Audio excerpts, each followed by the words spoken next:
ईश्वर का नाम का महिमा हो। फिर एक बार आपको इस आशीष संदेश में स्वागत है। परमेश्वर आपको आशीष दे। हमारा प्रभु प्रेम करने वाला परमेश्वर है। हमने देखा पिछले एपिसोड में परमेश्वर ने जगत से ऐसा प्रेम किया, उन्होंने अपना एकलौता पुत्र दे दिया ताकि जो कोई उस पर विश्वास करे वो नाश न हो परंतु आनंद जीवन पाए। प्यारो, एक एक चीज़ इस दुनिया में कितना महंगा होता है। आप एक मेडिकल टेस्ट के लिए जाइए, कभी हज़ारों में है, कभी लाखों में। एक मोबाइल फ़ोन लेने के लिए जाइए, 10,000 से लेकर 1,00,000 तक का मोबाइल फ़ोन है। इस दुनिया में ऐसा क्या मिलेगा, मुफ्त में क्या मिलेगा? इधर परमेश्वर का वचन कहते हैं वो आपको आनंद जीवन देगा, आनंद जीवन। ये मोबाइल फ़ोन आजकल ज़्यादा से ज़्यादा 3 साल, कभी 1 साल, 1 साल से 3 साल अगर खोया नहीं, नीचे गिरा नहीं, तो उतना केवल लाइफ स्पैन है एक मोबाइल फ़ोन। उसके लिए आपको कभी 5,000, कभी 10,000, कभी 50,000, उससे ज़्यादा पैसा लगता है, तब ही आपको मिलेगा। लेकिन प्रभु का वचन आपको आनंद जीवन के बारे में बताते हैं। प्यारो, हम वो मोबाइल फ़ोन खरीदते हैं ना, कितना कितना सोच समझकर उसको लेकर चलते हैं। दाम अगर ज़्यादा है, उसका दाम अगर ज़्यादा है तो आप उसको बचा कर रखता है, क्योंकि वो बहुमूल्य है। आपको लगता है आपका सर्टिफिकेट्स, आपका 10th का सर्टिफिकेट, आपका 12वीं का सर्टिफिकेट, आपने इंजीनियरिंग किया तो उसका, आपने बीएड किया तो उसका सर्टिफिकेट, क्या आप कहीं पर भी ऐसा रख देंगे?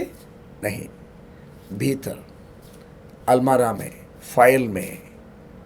और वो आप हमेशा, आप कहीं पर भी हो, आपका एक नज़र उधर है। मतलब you make sure that it is well protected.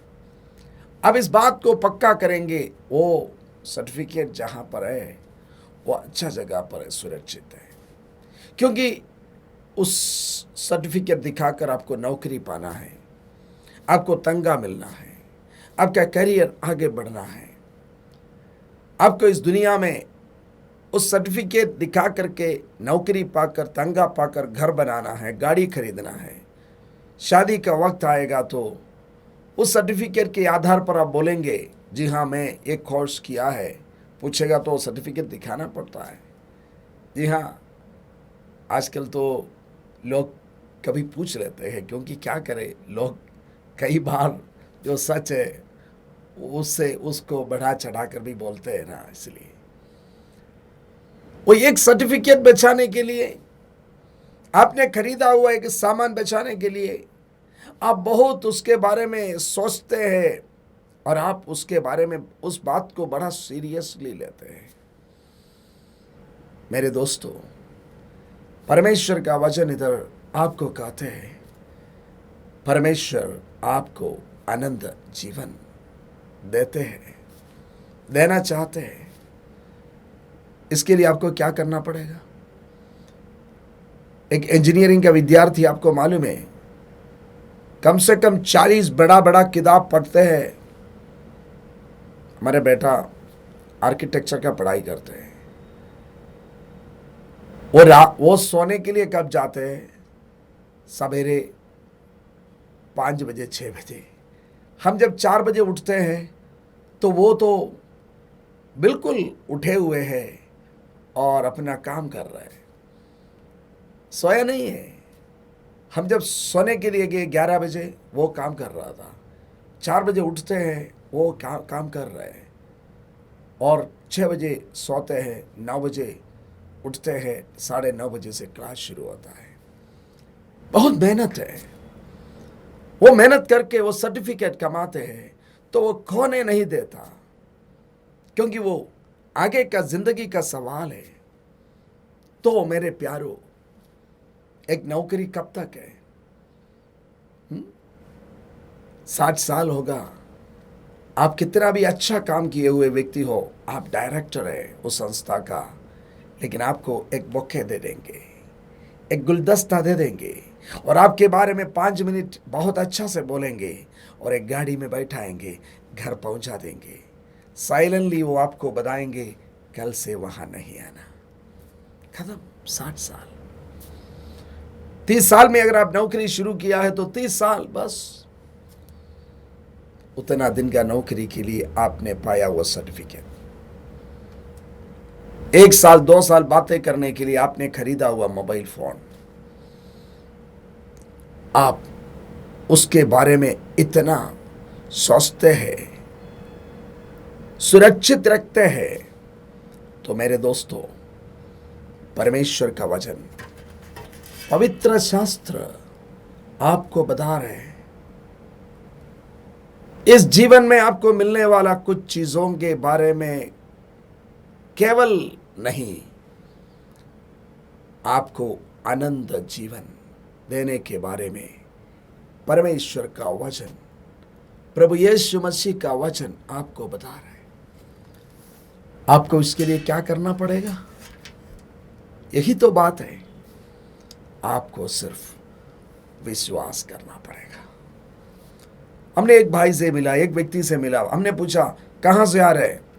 बोला हम फलाना जगह से आ रहे, मतलब करीब वो 100 किलोमीटर पैदल। मैंने पूछा और कहाँ पर जा रहे? बोला मैं इधर से दूसरा जगह जाऊंगा, वो करीब 300 किलोमीटर है। कैसा जाऊंगा? पैदल। लॉकडाउन के समय की बात मैं आपको बता रहा हूँ। और वहां से दूसरा जगह जाएंगे, वो भी करीब 400, वो थोड़ा पहाड़ है, चढ़ना पड़ता है। ये आदमी कम से कम 60 साल का है। क्यों जा रहे हैं? ईश्वर को प्रसन्न करने के लिए, ईश्वर को ढूंढते हुए। मेरे दोस्तों, ये जो वचन है ना, कह रहे हैं परमेश्वर ने अपना एकलौता पुत्र को भेजा। आपको उनको ढूंढ कर जाने का जरूरत नहीं। आपको ढूंढ कर आए हुए परमेश्वर के बारे में पवित्र शास्त्र कहते हैं प्यारो, आपका परिस्थिति कितना भी बिगड़े हुए होंगे, हो सकती है आप कई दिन से यीशु को जानते हैं, लेकिन आप अगर उनका उपस्थिति को महसूस नहीं कर पाते हैं, आज इस संदेश आप सुनते वक्त आप इस वचन पर विश्वास करें और आप परमेश्वर का उपस्थिति को आपका जीवन में महसूस करें। आप विश्वास करने से आपको इस जीवन का एक नौकरी नहीं, एक सर्टिफिकेट नहीं, एक सामान नहीं, बल्कि हमेशा का आनंद जीवन देने का वायदा प्रभु करते हैं। परमेश्वर का वचन आपको ये वायदा देते हैं। ये वायदा सारे संसार के लोगों के लिए है, लेकिन आज अभी आप इस बात को सुन रहे हैं ना, आपके लिए है। आपको इस दुनिया में शांति, आनंद और आपको आनंद जीवन देना परमेश्वर का योजना है। कई बार हमको जो सरल रीति से मिलता है ना, बहुत संदेह होता है। कोई अच्छा डॉक्टर होता है, कभी भी वो मेडिसिन ज़्यादा नहीं लिखते। मैं ऐसा कई दोस्तों को जानते हैं, डॉक्टर लोग, वो मेडिसिन बिना मतलब नहीं लिखेगा। और हमारा को ब्रदर डॉक्टर है, वो कोई बीमारी बोलने से बहुत बड़ा ज़्यादा डोज नहीं देगा, धीरे से शुरू करेगा, और वो काम नहीं आएगा तो तब, और वो भी कम से कम, जितना ज़रूरी है उतना। तब हमको कभी लगता है ये डॉक्टर तो कोई मेडिसिन नहीं दिया जी। और दूसरा, एक बार हमने हमारी माँ को लेकर गया डॉक्टर के पास, एक डॉक्टर के पास गया, उन्होंने सुना कि नहीं सुना लिखना शुरू कर दिया। एक पेज खत्म हो गया, दूसरा पेज पर पहुंच गया तो ऐसे जैसा लिख रहा है, मेडिसिन लिख रहे हैं।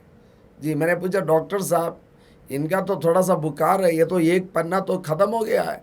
वो तो ऐसा बोल रहे हैं माँ की तबीयत ठीक होना है ना, उनका बोलने से तो ऐसा लगता है उनका बेटा जो माँ की बेटा मैं हूँ, मुझसे ज़्यादा इनको मेरी माँ के बारे में चिंता है। हम समझ गए क्या कारण है। जी हाँ, लेकिन कभी कभी हमको ऐसा लगता है वाह बढ़िया डॉक्टर साहब है, कितना मेडिसिन लिख दिया, 2 पन्ना भर दिया है। दूसरा जो MBBS MD DM है वो क्या देखिए ना, एक मेडिसिन लिख दिया है।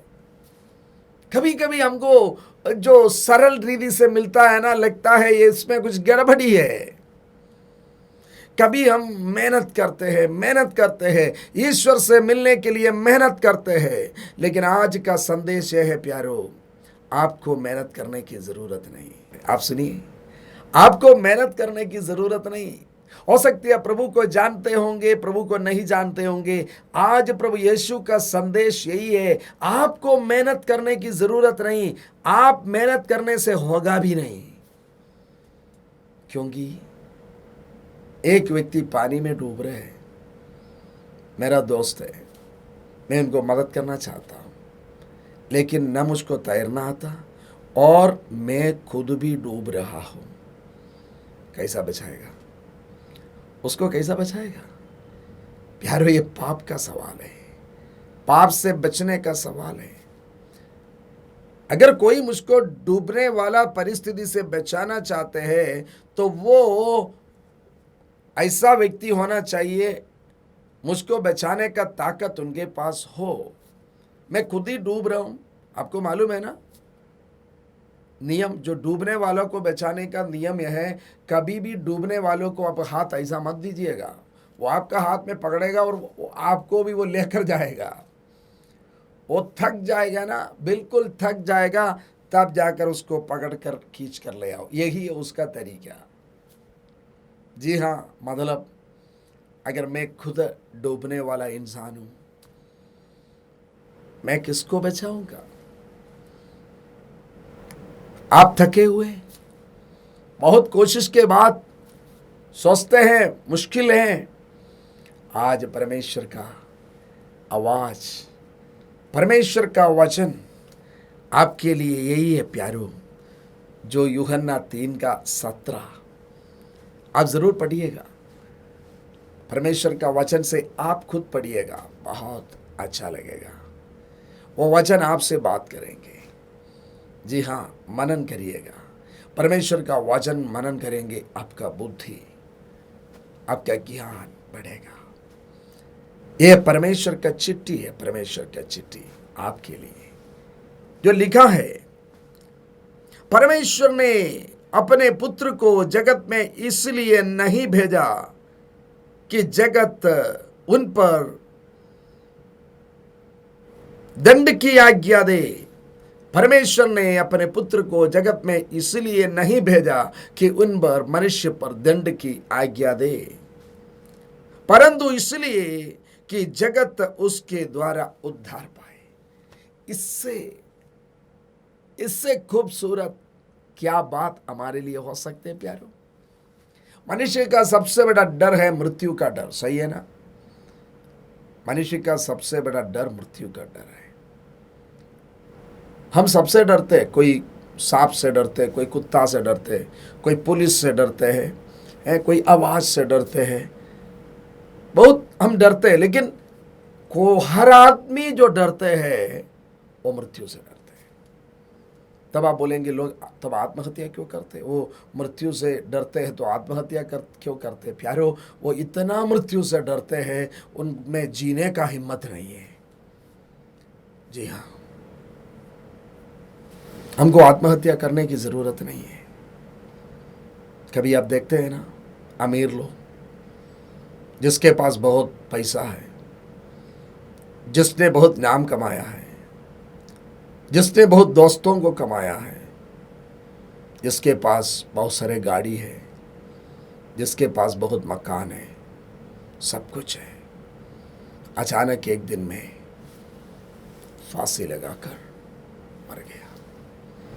प्यारो, ये दुनिया की धन दौलत ये सब काफी है, कभी ना सोचे। मुझको और आपको बनाने वाला एक परमेश्वर है। जब आप उस परमेश्वर के साथ, उस जीवित परमेश्वर के साथ रिश्ता में आएगा ना, वो आपका जीवन का सबसे बड़ा दिन है। वही इधर लिखा है, परमेश्वर ने अपने पुत्र को इस जगत में मनुष्य को दंड देने के लिए नहीं भेजा। अगर दंड देने के लिए यीशु मसीह इस दुनिया में आया होता ना, हमें से कोई भी नहीं बचता, कोई भी नहीं बचता। एक बार एक महिला को यीशु के पास लाया, 2000 साल पहले की बात है। यीशु मसीह से पूछा गया, ये महिला तो पाप किया है, व्यभिचार में पकड़ी गई है, इसको क्या किया जाए? हमारा नियम बोलते इसको पत्थर से मार कर खत्म कर दे। यीशु उनको बताया, मारो, लेकिन जिसमें तुम में से जो पाप नहीं किया है वो मारो। पहला पत्थर वो ही मारे। कुछ देर के बाद यीशु मसीह आके उठा कर देखा, सिर्फ वो महिला वहां पर खड़ी थी। शायद बाकी सब इससे ज्यादा पाप किए हुए लोग थे। प्यारो, मेरा और आपका वही कहानी होगा। लेकिन आज प्रभु का संदेश है, हमको दंड देने के लिए प्रभु यीशु नहीं आया। प्रभु का वचन कहता, यही है प्रसन्नता का समय, यही है उद्धार का दिन। जीवन में थके हुए हैं क्या?